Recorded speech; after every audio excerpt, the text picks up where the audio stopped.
दोस्तों ये वनडे का बैंक निफ्टी का आपके सामने चार्ट है और यहाँ पर जो है एक मैंने ट्रेंड लाइन खींच के रखा हुआ है। अब हम बैंक निफ्टी में ऐसे मोड़ पे आए हैं जहाँ पर हमें काफ़ी सावधानी बरतने की ज़रूरत है। वो मोड़ कौन सा है, तो देखो यहाँ पर अगर मैं एक ट्रेंड लाइन खींचता हूँ, देखिए ये है हॉरिजॉन्टल लाइन ही खींचता हूँ तो आपको बहुत आसानी होगी।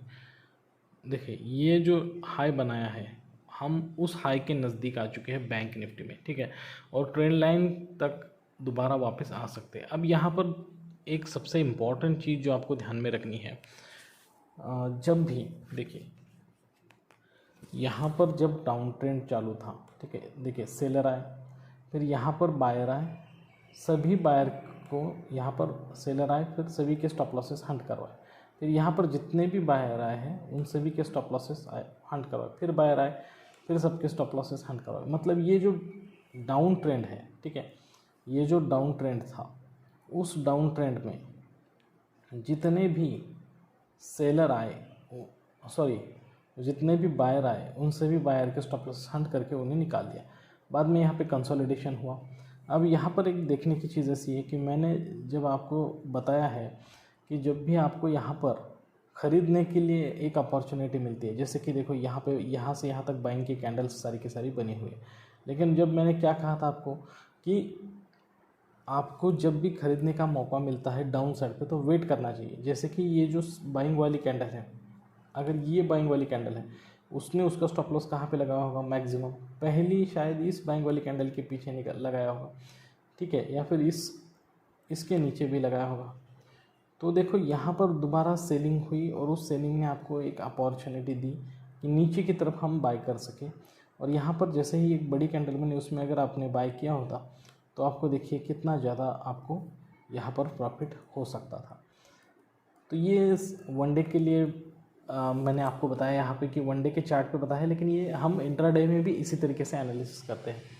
देखिए यहाँ पर जो सेलर आए हैं, ठीक है, उसके बाद ये सभी सेलर ट्रैप हो गए, उनके स्टॉप लॉस हंट करवा दिए। अब यहाँ पर जितने भी सेलर आए उनके स्टॉप लॉस हंट करा, तो मैक्सिमम चांसेस यही है कि मार्केट आगे भी यही कर सकता है कि यहाँ पर कुछ सेलिंग की रैली अगर आपको दिखाई देती है तो सभी सेलर को ट्रैप करके ऊपर की तरफ ही जाने के ज़्यादा चांसेस हमें यहाँ पर लग रहे हैं, क्योंकि trend is our friend. Trend जिस तरीके से चलता है दोस्तों, बिल्कुल उसी तरीके से मार्केट चलता है। तो अब यहाँ पर मैंने आपको ये चीज़ बताई, अब हम थोड़ा सा वीकली में चलेंगे। ये डेली में मैंने बताया है, अब ये सब मैं चीज़ें आपको क्यों बता रहा हूँ वो भी आगे एक्सप्लेन करूँगा। देखिए अभी वीकली में जब हम आ जाते हैं तो यहाँ पर अगर आप देखेंगे तो दोस्तों यहाँ पर एक डबल टॉप बनने के चांसेस मुझे ऐसा लग रहा है। देखिए यहाँ से आया, ठीक है, इस लेवल को टच किया, अब ये इस लेवल को टच कर रहा है, शायद यहाँ से नीचे भी आ सकता है डबल टॉप बनाकर। और यहाँ पर जब एम पैटर्न बनेगा, यहाँ पर जब लोग यहाँ पर सेलिंग करने के लिए ज़्यादा से ज़्यादा आएंगे तो उसके बाद सभी का स्टॉप लॉसेस हंट कर सकता है, ऊपर जाके बाइंग दे सकता है। अगर गिरना है तो उसके बाद गिरेगा। फर्स्ट मूव में देखो ये जो मूव है वो फर्स्ट मूव है, फर्स्ट मूव में आपको यहाँ पे फंसाने का काम हो सकता है, ठीक है, लेकिन ये जो सेकंड वाली मूव है उसमें आपको चांस मिल सकता है। अब ये बैंक निफ्टी है दोस्तों, इसमें सेकंड मूव में भी फंसाया जा सकता है, क्योंकि अभी बहुत सारे लोगों को ये पता चल चुका है कि ऑपरेटर्स होते हैं वो इस तरीके से ट्रैप करते हैं। तो ऑपरेटर भी बहुत होशियार होते हैं, उन्हें भी पता चल चुका है कि हमारी स्ट्रैटेजी लोगों को पता चल चुकी है, तो वो सेकंड मूव भी लगाएंगे, तीसरा भी लगाएंगे, आपको परेशान करेंगे और उसके बाद लास्ट में वो मूव दे सकते हैं। मतलब इस तरीके से आपको परेशानी के बाद मूव मिल सकती है, ठीक है। तो ये वीकली में और एक चीज़ आपको यहाँ पर बताना रह गया, ये जो है देखो यहाँ पर आपको वही मैं समझा रहा था कि यहाँ पर जिस प्रकार से देखिए यहाँ से टॉप बनाया, ठीक है, फिर यहाँ से नीचे आया, फिर वही टॉप बनाया यहाँ पे। अब यहाँ पर जितने भी सेलर आए उन सभी को क्या लगा कि यहाँ से मार्केट नीचे की तरफ आने वाला है, ठीक है। देखो आपके सामने ही एग्जांपल है, यहाँ से टॉप बनाया, फिर नीचे आया, फिर यहाँ पर टॉप बनाया, यहाँ से सभी को लगा सेल हो सकता है, लेकिन यहाँ से बाय कर दिया सभी को, ठीक है, मतलब सभी सेलर को अटका लिया और उसके बाद सेलिंग करवा दी, ठीक है। अब सेकंड मूव में भी उन्होंने क्या किया है, यहाँ पर देख सकते हैं कि सेकंड मूव में भी सभी सेलर आए तभी तक बाय करके ऊपर ले गए मार्केट। अब यहाँ तो दो चांस हो सकते हैं, तो बहुत ज़्यादा नीचे गिर सकता है, ठीक है, या फिर यहीं पे कंसोलिडेट करा के ऊपर ले जा सकता है। तो इसमें से कुछ भी हो सकता है, ठीक है, मार्केट है यहाँ पर कुछ भी हो सकता है ना, ठीक है। तो ये चीज़ें मैंने यहाँ पर आपको बताई। अब दोस्तों हम चलते हैं हमारे 15 मिनट में चलेंगे और वहाँ पर हम देखेंगे कि हमें किस तरीके से मंडे के लिए यानी कि कल के लिए किस तरीके से हमारा प्लान होना चाहिए। दोस्तों मैं हूं श्रीशैल और आप सभी का स्वागत करता हूं आपके अपने YouTube channel trade with attitude में। देखिए यहाँ पर सपोर्ट रेजिस्टेंस निकालना है। सपोर्ट रेजिस्टेंस निकालना बिल्कुल आसान चीज़ है दोस्तों।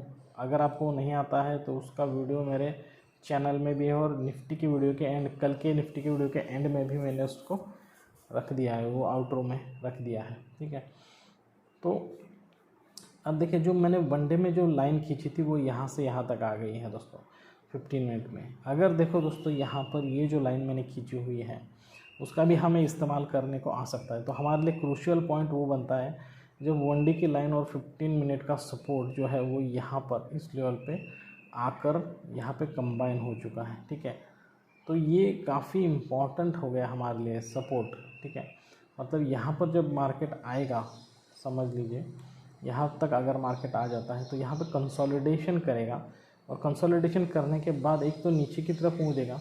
तो अगर नीचे की तरफ मार्केट चला गया तो हमें तुरंत उसमें एंट्री नहीं करना है, उसे ऊपर आने देना है। देखना है कि क्या ये हमारा जो सपोर्ट जो रेजिस्टेंस बना है उसे रिस्पेक्ट करता है।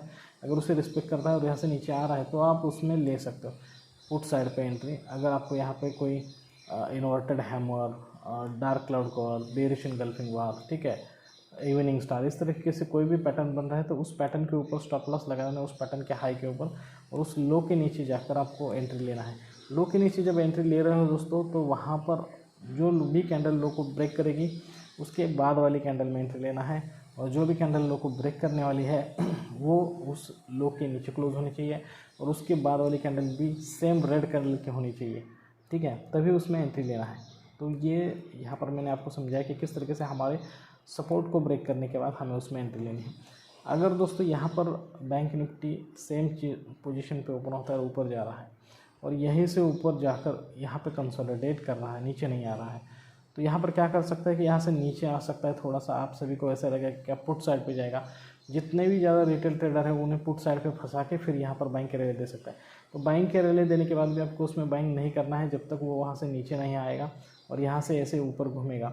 मतलब अगर यहाँ पर आपको बाइंग के रेले दे रहा है, जब भी आपको ऐसे लगे कि अब यहाँ पे हमें बाय करना चाहिए तो तब बाय नहीं करना चाहिए दोस्तों, क्योंकि ये हम जो है ना, हमारा एक प्रैक्टिस है, हमें एक आदत पड़ चुकी है कि बहुत ही कॉमन तरीके से हम ऊपर ऊपर तक सोचते हैं और जल्दी जल्दी प्रॉब्लम के सॉल्यूशन ऊपर ऊपर कैसे निकल सकते हैं इसके बारे में सोचते हैं, क्योंकि हमें प्रॉब्लम फटक से और बिना किसी दिक्कत के सॉल्व करने की आदत हो चुकी है। बहुत ज़्यादा सोच विचार करके प्रॉब्लम सॉल्व करने की हमें आदत नहीं होती है। जैसे हमें कहीं पे भी हमारा सपोर्ट या रेजिस्टेंस ब्रेक होता हुआ दिखाई देता है, हम उसमें एंट्री कर लेते हैं। ऐसा नहीं करना चाहिए। ठीक है, अगर आप इस तरीके से यहाँ पर एंट्री कर लेते हो तो आप यहाँ पर ट्रैप हो सकते हो। अब जैसे ही कैंडल यहाँ पर ब्रेक करेगी तो आपको वेट करना चाहिए, और जैसे ही वेट करोगे देखना चाहिए कि बायर ने कहाँ कहाँ तक यहाँ पर स्टॉप लगाए हैं। एग्जांपल के हिसाब से मैं बता दूँ आपको, आपके लिए एक अच्छा खासा एग्जांपल यहाँ पर है। देखिए यहाँ से ग्रीन कैंडल्स बनी, ठीक है, तो ये सपोर्ट लेवल पे ही बनी थी, लेकिन यहाँ पर अगर आपने एंट्री कर ली तो आप प्रॉफिट में तो रहे, कोई दिक्कत नहीं, ये ट्रेड ऐसा ही चला है तो कोई दिक्कत नहीं, यहाँ पर प्रॉफिट में रहे। लेकिन अगर आप यहाँ पर रुक जाते और आप सोचते कि इस बायर ने स्टॉप लॉस कहाँ पे लगाया, तो यहाँ पे लगाया होगा, इस बायर ने कहाँ पे लगाया होगा, यहाँ पे लगाया होगा, ठीक है, इस बायर ने कहाँ पे लगाया होगा, यहाँ पे लगाया होगा, इस तरीके से अगर आप सोचते, और साथ ही साथ साइड बाय साइड आपको ये भी सोचना है कि यहाँ पर जो भी इससे पहले सेलर है उनने स्टॉप लॉस कहाँ पे लगाए होंगे, यहाँ पे लगाए, इस सेलर ने शायद यहाँ पे लगाए होंगे, मैक्सिमम टू मैक्सिमम यहाँ तक लगाए होंगे। ठीक है, तो आपको जो एंट्री करनी है दोस्तों, जब यहाँ हमारे बाइंग की कैंडल्स रिवर्स आ जाएगी, अब यहाँ पे तो ज़्यादा नीचे नहीं आए लेकिन शायद यहाँ तक भी आ सकते हैं, और यहाँ से अगर ऊपर जा रही है मतलब यहाँ पे बायर के स्टॉप लॉसेस हंट नहीं करवा रही है, ठीक है, तो आप यहाँ पर एंट्री कर सकते हो। इस तरीके से सोच विचार करके, मतलब जहाँ पे सभी रिटेलर्स स्टॉप लॉस लगाते हैं, ठीक है, जहाँ पर सभी रिटेलर्स स्टॉप लॉस लगाते हैं वहाँ पर आपको एंट्री करनी है, क्योंकि ऑपरेटर्स उसी लेवल पे एंट्रीज करते हैं दोस्तों। ठीक है, सभी के स्टॉप लॉसेस हंट करते हैं और बाद में अपनी एंट्री करते हैं।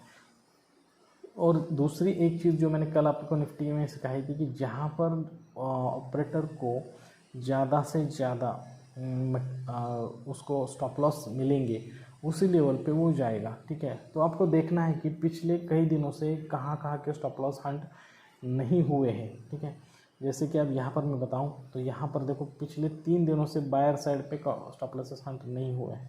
ठीक है। यहाँ पर जितने बायर आए हैं उनके स्टॉप लॉसेस तो हंट हो चुके हैं यहाँ तक आके, ठीक है, लेकिन ये बायर वालों के स्टॉप लॉस अभी तक हंट नहीं हुए हैं। उसके बाद यहाँ पर जितने बायर आए हैं अभी तक उनके स्टॉप लॉस हंट नहीं हुए हैं, ठीक है। तो यहाँ पे सेलर वालों के स्टॉप लॉसेस हंट हो चुके हैं, बायर वालों के हंट नहीं हो चुके। तो इस हिसाब से अब हमें जो ज़्यादा से ज़्यादा मूव मिल सकता है वो सेलिंग साइड पे मिल सकता है। बस वो कब मिलेगा इसके लिए हमें वेट करना चाहिए, ठीक है। तो यहाँ पर सपोर्ट रेजिस्टेंस हमने यहाँ पर लगा दिए हैं। अब हमें कॉल साइड पे किस तरीके से एंट्री मिल सकता है। देखिए, अगर मार्केट गैप डाउन होता है और यहाँ पर नीचे आता है और यहीं पे सस्टेन करना है और यहाँ से ऊपर की रैली देता है तो आपको तुरंत एंट्री नहीं करनी है कॉल साइड पे, थोड़ा सा मार्केट नीचे आने देना है, ठीक है। और अगर आपको यहाँ पर देखना है कि क्या इनके स्टॉप लॉसेस हंट कर रहा है, अगर नहीं करना है तो यहीं से ऊपर हमें कॉल साइड पे जाना चाहिए, ठीक है। तो इस तरीके से सोच विचार करके ही एंट्री करना है। यदि जल्दबाजी में गड़बड़ हो सकता है, जल्दबाजी बिल्कुल भी ना करा, और ख़ास करके सपोर्ट और रेजिस्टेंस लेवल के आसपास जब मार्केट आए तभी उसमें एंट्री लेने की कोशिश करना। या फिर ट्रेंड लाइन का ब्रेकआउट होता है या फिर ब्रेकडाउन होता है, उसके बाद ट्रैपिंग को समझकर जो भी मैंने आपको सिखाया है, ठीक है, उसके अगर ट्रेंड लाइन का कभी भी ब्रेकआउट होता है तो आपको सोचना है कि किस लेवल पे स्टॉप लॉसेस ज़्यादा बने हुए, नीचे की लेवल पे बने हुए हैं या फिर ऊपर के लेवल पे बने हैं, और उस हिसाब से उस साइड पर हमें ट्रेड किस तरीके से मिल सकता है, ठीक है। और तो आपको कौन से स्टॉप लॉस, बायर सेलर के स्टॉप लॉस भी लगाना है और उसके हिसाब से देखना है कि किसके स्टॉप लॉसेस हंट नहीं हो रहे हैं।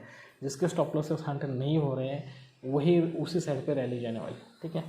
तो इस तरीके से सोच विचार करके आपको ट्रेड लेना है दोस्तों। तो ये आपको इन्फॉर्मेशन यहाँ पर अगर अच्छी लगी है तो प्लीज़ हमारे चैनल को लाइक करना, शेयर करना, सब्सक्राइब करना, ज़्यादा से ज़्यादा अपने दोस्त रिश्तेदारों के साथ हमारे चैनल को शेयर कीजिए।